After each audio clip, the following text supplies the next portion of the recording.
Gapiring. Assalomu alaykum, hurmatli hamqishloqlar, hurmatli vatandoshlar. Mana bugun biz hamqishlog'imiz Muhammadjon Abdullayev Jumanovichning xonadonidamiz. Bu kishi 1971-yil tug'ilgan, 55 yoshdalar hozir. 3 yildan beri buyrak yetishmovchiligi kasalligi bilan og'riydi.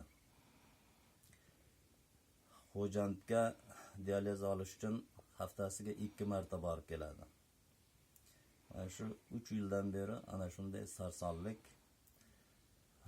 Hozirgi doktorlarning xulosasi mana bu ukamizni buyragini ko'chirib o'tkazdirish kerak, boshqa buyrak qo'yish kerak. Ya'ni peresadka pochka qilish kerak. Bu o'zi bo'lmaydigan narsa, bu mablag' bilan bitadigan narsa.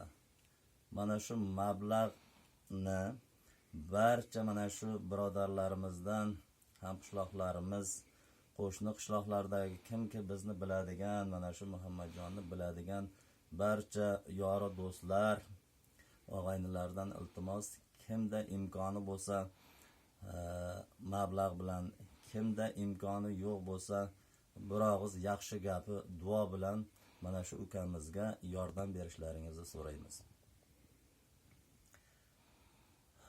Toma ko'l bo'lur demoqchi.